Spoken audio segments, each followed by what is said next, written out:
Hello नमस्कार दोस्तों। मैं जो है आपके सामने फिर से लैब से संबंधित जानकारियों को लाया हूँ। हम जो है इस चैनल के माध्यम से जो पैथोलॉजी डिपार्टमेंट होता है उसके विभिन्न जो जांचें होती हैं, कैसे वर्क होता है पैथोलॉजी में, उन सब की जानकारियाँ मैं आप तक पहुँचाऊँगा, क्योंकि मैं खुद एक लैब टेक्नोलॉजिस्ट हूँ और मैं जो है आप तक हर तरह की जानकारी धीरे धीरे आप तक पहुंचाऊंगा। और जो भी चीज़ें आपको पूछनी हो तो प्लीज़ मुझे कमेंट करके पूछ सकते हैं, मैं उसका आंसर भी दूंगा। और मेरे चैनल को सब्सक्राइब करिए, लाइक करिए और मेरी जानकारी यदि आपको अच्छी लगे तो उसको शेयर भी करिए और ज़्यादा से ज़्यादा लोगों तक इसको पहुंचाइए। तो दोस्तों, मैं आपको आज पैथोलॉजी के मुख्य चीज़ों के बारे में बताऊंगा। जैसे कि हमारा पहला कॉन्सेप्ट ये है कि जितने भी मेडिकल फील्ड के वर्कर रहते हैं, चाहे वो डॉक्टर हो, चाहे लैब टेक्नोलॉजिस्ट हो या किसी अदर डिपार्टमेंट के नर्सेज वगैरह हो, वो वाइट एप्रॉन क्यों पहनती है? वाइट एप्रॉन पहनने का कारण ये रहता है क्योंकि लोग बोलते हैं कि वाइट तो बहुत जल्दी गंदा होता है और लैब में जो है और कहीं भी डॉक्टर जब रहते हैं तो वाइट कलर ज़्यादा गंदा होने की वजह से बहुत से मन में ऐसे प्रश्न उठते हैं कि वाइट ही क्यों पहना जाता है। तो वाइट एप्रॉन इसलिए पहना जाता है क्योंकि मेडिकल फील्ड में बहुत सारी चीज़ें ऐसी होती हैं, जैसे डॉक्टर किसी को सुई लगा रहे हैं या फिर कुछ ऐसे इन्फेक्टेड चीज़ें रहती हैं जो कि हमें वाइट सरफेस पे बहुत अच्छे तरीके से दिखाई दे जाती है। यदि छोटा सा, यदि मान लीजिए कि कोई फ्लूइड है, इन्फेक्टेड फ्लूइड है, डॉक्टर ने निकाला और कोई यदि सरफेस यदि वाइट के अलावा कोई दूसरे कलर का होगा तो उसमें समझ में नहीं आएगा, लेकिन यदि वाइट है तो उसमें तुरंत समझ में आ जाएगा। ऐसे ही लैब में रहता है, यदि ब्लड के छींटे पड़ गए, यूरिन के छींटे पड़ गए, मतलब और टोटल और उसमें पता चल जाता है कि हमारे कपड़ों में वो नहीं पड़ता, वो हमारे एप्रॉन में जाएगा। एप्रॉन से हमारे जो है बॉडी में नहीं जाएगा, जिससे कि हम इन्फेक्शन से बहुत हद तक बच जाते हैं। तो इसलिए वाइट कोट पहना जाता है मेडिकल फील्ड में। और भी बहुत सारे कारण होते हैं। मेन सबसे ज़्यादा जो है लैब में वाइट कोट का यूज होना चाहिए, क्योंकि लैब में बहुत ज़्यादा इन्फेक्शन होता है और इससे बचने के लिए बहुत सारी सावधानियां करनी पड़ती हैं। उन्हीं में से मैं आपको ब्लड कलेक्शन के बारे में सावधानियां बताऊंगा।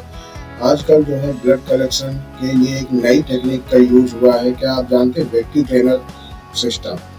वैक्यूम ट्रेनर सिस्टम नई पद्धति है, हालांकि उसको नई नहीं बोल सकते, बट हमारे इंडिया में बड़ी बड़ी लैबों में किया जाता था। वैक्यूम ट्रेनर सिस्टम बहुत ही अच्छा ब्लड कलेक्ट करने के लिए उपयोग किया जाता है। ब्लड कलेक्शन के लिए वैक्यूम ट्रेनर सिस्टम में एक नीडल होती है, एक होल्डर होता है और ट्यूब रहती है, वैक्यूम ट्यूब रहती है जिनके अंदर वैक्यूम रहता है। तो उसमें क्या रहता है, जब हम किसी का ब्लड सैंपल विड्रॉ करते हैं तो हम जो है नीडल को होल्डर में फंसाते हैं और होल्डर में फंसाने के बाद उसको उसी प्रकार से हम सिरिंज, जैसे सिरिंज से अपन ब्लड निकालते हैं, उसी प्रकार से जो है अपन उसको प्रिक करते हैं।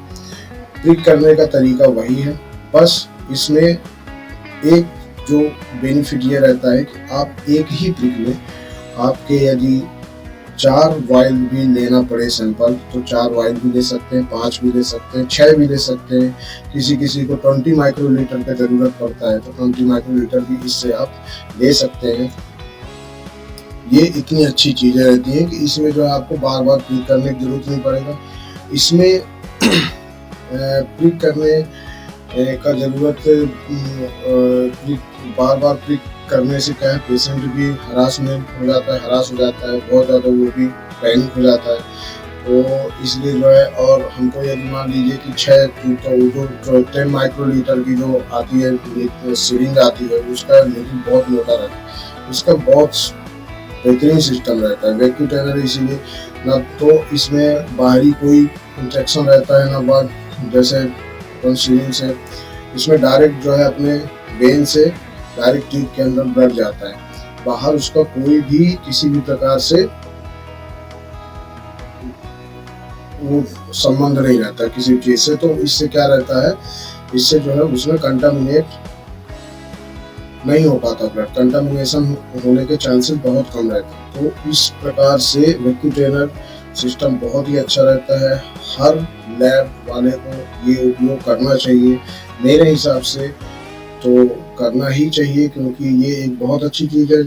और आजकल जो है सिरिंज और नीडल, सिरिंज वगैरह से ब्लड कलेक्ट करने में, यदि 2 माइक्रोलीटर, 2 माइक्रोलीटर, 3 माइक्रोलीटर, 5 और 10 माइक्रोलीटर के लिए आते हैं, उससे अच्छा वैक्यूम ट्रेनर रहता है, उसमें कोई झंझट नहीं रहता ज़्यादा मेरे हिसाब से। बाकी जो आपका कहना होगा तो आप प्लीज़ कमेंट में लिख के बताइएगा। और इसी वैक्यूम ट्रेनर के लिए, मेन वैक्यूम ट्रेनर के लिए ही अपना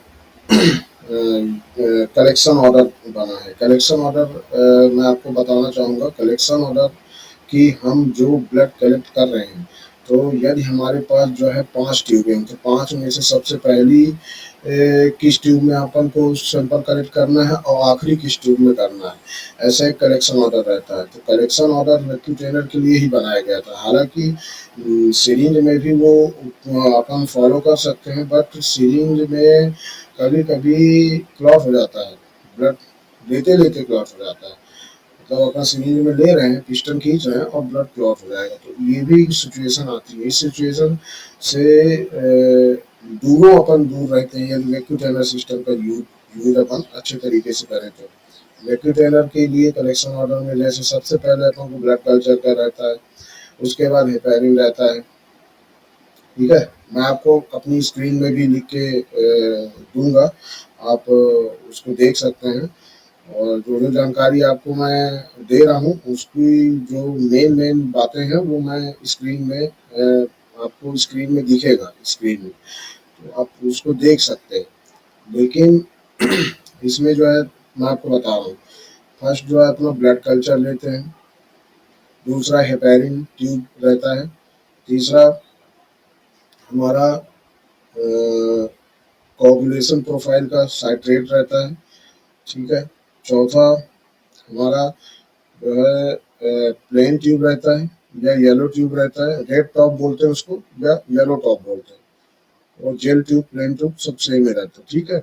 उसके बाद अपना आता है ईडीटी आता है, उसके बाद अपना फ्लोराइड आता है जिसमें अपन शुगर का लेते हैं, और एक लास्ट में आता है ब्लैक टॉप जो कि ईएसआर के लिए यूज किया जाता है। उसमें सोडियम साइट्रेट ही रहता है, बट सोडियम साइट्रेट कम मात्रा में रहता है, उसका सिर्फ ईएसआर के लिए उपयोग किया जाता है। ये आगे मैं इन सब का डिफिनेशन भी आपको बताऊंगा कि आखिर सोडियम साइट्रेट जिसमें पीटी आईएनआर लगाते हैं, तो पीटी आईएनआर सोडियम साइट्रेट अपना सोडियम साइट्रेट ट्यूब में क्यों लगाते हैं, और ईएसआर अपने को black top sodium citrate tube में क्यों लगाते हैं, इसके बारे में भी मैं जानकारी दूंगा। तो आगे बने रहिए। धन्यवाद।